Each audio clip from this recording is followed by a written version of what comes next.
I'm Mandy. And I'm Jessica. And this is The Coop. This is Coop Faves, where we share our favorite homeschooling resources and adventures. Today's fave is the Story Orchestra book series. They're beautiful illustrated storybooks with accompanying music clips. Yes. So let's dive into what these books are, and then we'll share a few favorite things. These books all retell a famous ballet, opera, or program music story. So if you think of, well, I'll use an example of one of these books. It's Carnival of the Animals. So the music tells a story, but there is no one actual story of the Carnival of the Animals. Huh. So these books kind of take the stories or familiarities and make it their own, Cool. which is really neat. Yeah. So they do everything from Mozart to Vivaldi in a child-friendly way, paired with sound clips of orchestras playing from the musical scores directly. These books also include a biography of the composer, a glossary of musical terms, and a discussion of the instruments and musical techniques used. I love it because then someone like me who doesn't know a lot about music can actually educate my child about music using these books. Exactly. Yeah. And the final page has all the orchestra clips in one page. And so there's little buttons and they're all labeled from where they appeared in the story. And they provide additional information about each musical clip. So on the story pages, as you're flipping the stories, you're reading the story and it tells you to press the button at the end of reading the paragraph. So each clip goes with the story that they're telling. And then at the very end, you get all the clips on one page and then it provides information about the musical clip. So for example, in the Four Seasons book, clip 1 is the first movement from Spring. And it has the description. This is the opening theme of the whole piece and announces that spring is here. The high strings all play the same simple rhythm and pattern of notes at the same time, which feel like birds tweeting and lambs hopping in the countryside. Cute. So it's a perfect opportunity to play that clip again and see if you can pick up on those things.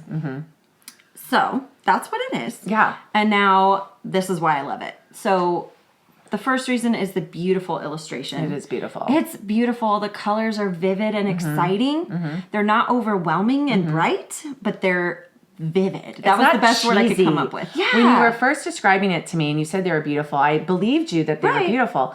But in my head, I was thinking of those gross, like, button books that have the little thing on the side and then the bright reds and greens. But no, it's mature art. It's mature beauty that all ages can enjoy. And then the buttons are they're seamless. They're seamless. Yeah. It's not this giant thing. No, it's not obtrusive. It blends right into the page. You can see where it is. Yeah. It's just a little circle. It's just a little circle and they're on different places on each page because that's how it works. That's the mechanism of it.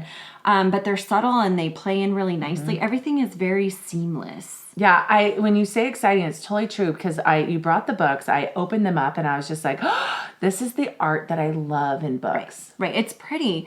The images are soft and pretty. Yes. They're not sharp lines and harsh images. Everything's not outlined in a thick black thing. Yeah. And even the humans in the pictures, they look nice to look at. I don't know how to describe that right. They're but sometimes, things are too cartoony, but these are soft and pretty. Yeah, it kind of reminds me of the Where's the Ballerina art. Yeah, exactly. A little bit, yeah. And then each two-page spread really brings the story to life without even reading the passage.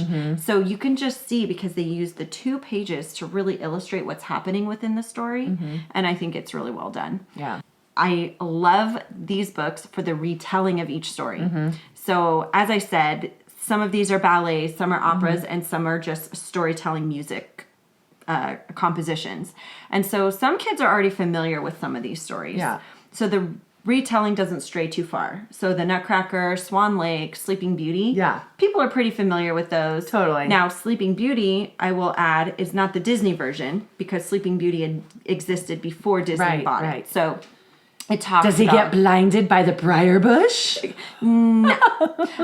But it's also really magical. And so they do a really good job of kind of blending the story so it seems familiar to everybody. Can I just want to piggyback on that. Yeah. One of the things I remember as a child, like really the only classical music that I connected to as a child was Peter and the Wolf. Because when it would play on the radio, it would play like every Saturday on the way to the playground for some reason. My dad would tell me the story of Peter and the Wolf.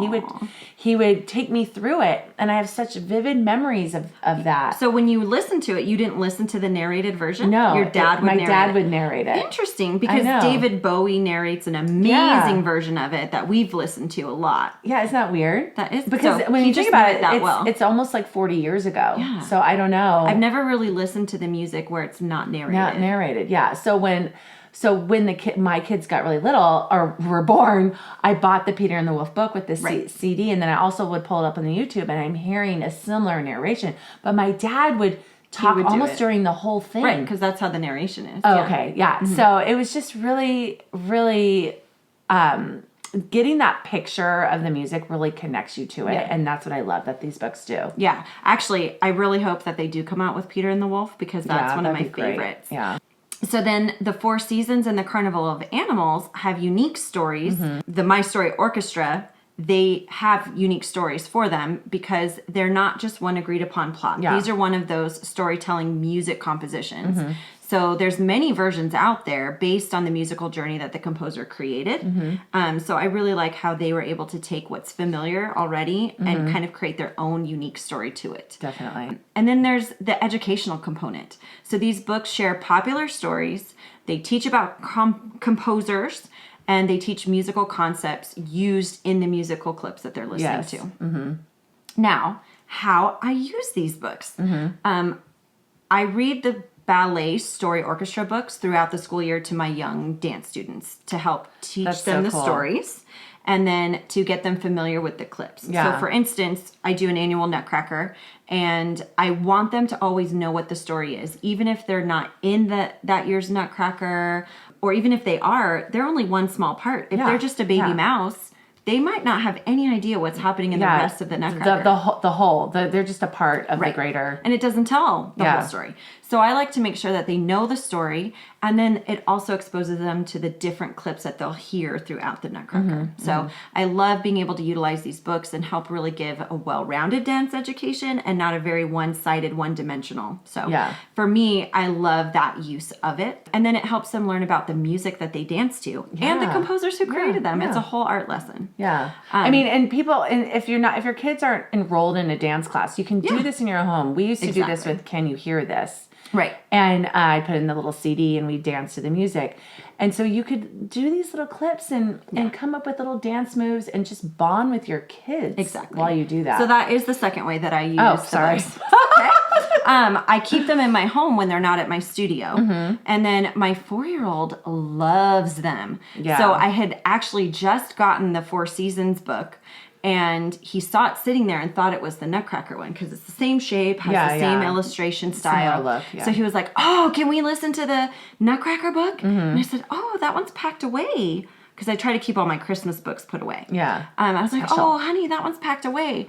And then I realized he meant the one that he just saw. And I said, "Oh, I'd love to read this one. It's the Four Seasons. It's new, but you've heard these songs before." So we read the book, and then he likes to read them more than once. Mm-hmm. And for this particular book, I have no problem with it. Other books, I'm like, please don't make me read it again. Oh, yeah, yeah. But this book, I love. And I can see him just really soaking it all in. And, he'll hover his finger over the button, but won't push it because he really wants to take it in. And then after the second reading, I usually say, "Oh, you get to have some time with the book." And he'll just stay on that last page, and he'll follow the numbers because all the clips are numbered based on where they appear in the story. Yeah.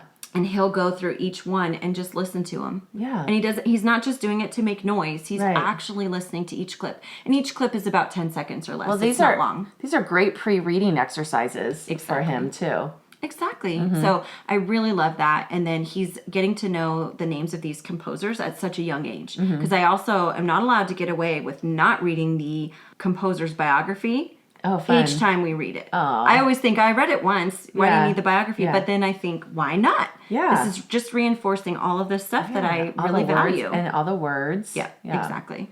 So there's not very many books in this series, but it looks like they're coming out with more continuously. So keep your eyes out. Right now they have 3 Tchaikovsky books. They have The Nutcracker, Sleeping Beauty, and Swan Lake. They have The Carnival of Animals. They have Vivaldi's 4 Seasons. The one I haven't mentioned is The Magic Flute by Mozart, because that's not a story I've been familiar with in the past. So I've been adding to my collection slowly. So that one's on my wish list. I did, but that's not the version of The Magic Flute. Oh. So I'm curious to read that one eventually. And then I just learned that they have an I Can Play book. Cool. The volume 1 is Learn 8 Easy Pieces from the series. Oh, cool. And so I think it has like a keyboard. Yeah. And so then it teaches them how to play just a small series of notes that'll be familiar. Yeah. So I thought that was really neat too. And then they have a book coming out in October of 2022, and it's In the Hall of the Mountain King by Edvard Grieg.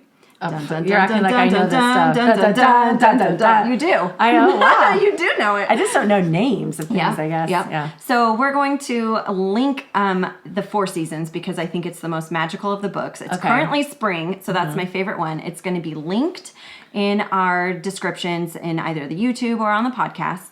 And it is an affiliate link. So if you make a purchase, we do make a small commission, but that's what helps keep us going. It does, to share these amazing things with you, and we would not share anything we didn't love. Yeah, and I just want to point out that if you are interested in bringing more music and movement into your homeschooling life, check out our podcast episode 31, Music and Movement. It's awesome. There's so many activities you put in there. Oh, yeah, I did. And there's like warm-up dance and all these wonderful things. So check out that. Awesome.